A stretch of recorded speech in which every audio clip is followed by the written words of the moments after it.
Perkenalkan, nama saya Julius Ebenezer KTU dengan NIM E103-220-1015. Makul Sistem Politik Indonesia. Di sini saya akan menjelaskan tentang politik uang yang ada di Indonesia. Suatu bentuk pemberian atau janji menyuap seseorang, baik supaya orang itu tidak menjalankan haknya untuk memilih maupun supaya menjalankan haknya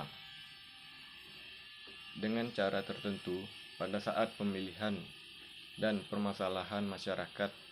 Kaum intelektual mempunyai tanggung jawab dalam memberikan perubahan dalam masalah-masalah lain, misalnya dalam masalah politik.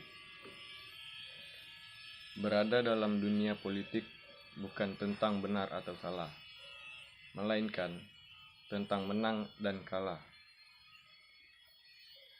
Dalam hal ini, banyak hal yang perlu kader intelektual rubah. Misalnya, dalam isu money politik.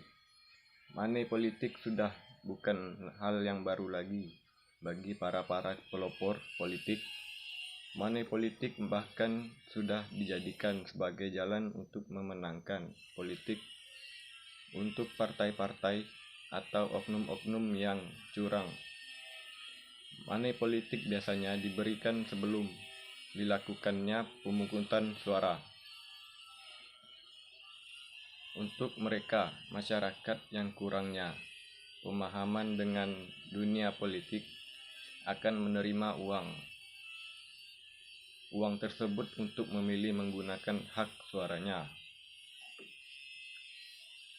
Namun, money politik tidak hanya diberikan kepada mereka, kepada masyarakat yang memiliki hak suara, tetapi juga diberikan kepada pemegang kekuasaan rakyat.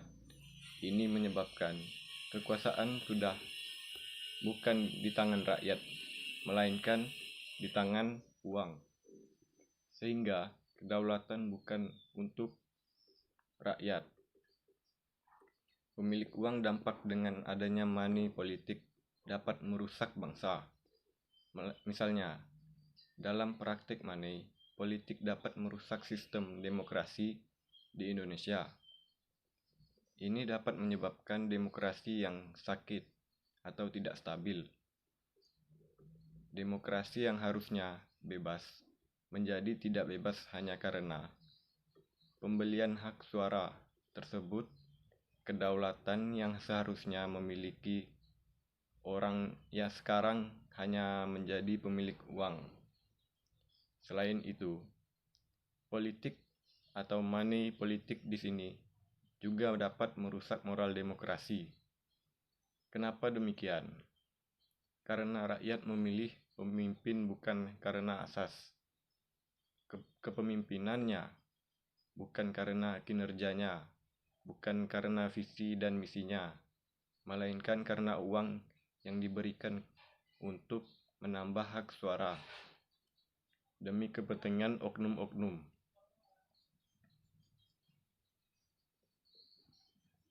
Kita sebagai kaum intelektual harus bisa menanggapi hal yang demikian. Contohnya, mencegah hal yang mungkin akan terjadi praktik money politik. Salah satunya, pertama, menolak praktik politik yang ditawarkan oleh tim sukses dari calon. Kedua, kaum intelektual harus menjunjung tinggi asas demokrasi yang langsung, umum, bebas, rahasia, dan jujur sebagai bentuk tindakan preventif dalam praktik money politik. Ketiga, kaum intelektual harus bisa mensosialisasikan menggunakan bahasa yang kepada khalayak atau masyarakat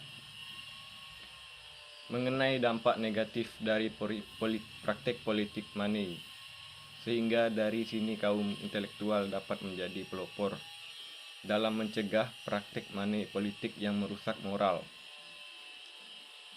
Mengapa banyak rakyat yang terlibat dalam politik uang?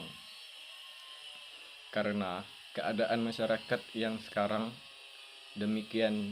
di mana terjadi ketidakmampuan untuk memenuhi kebutuhan dasar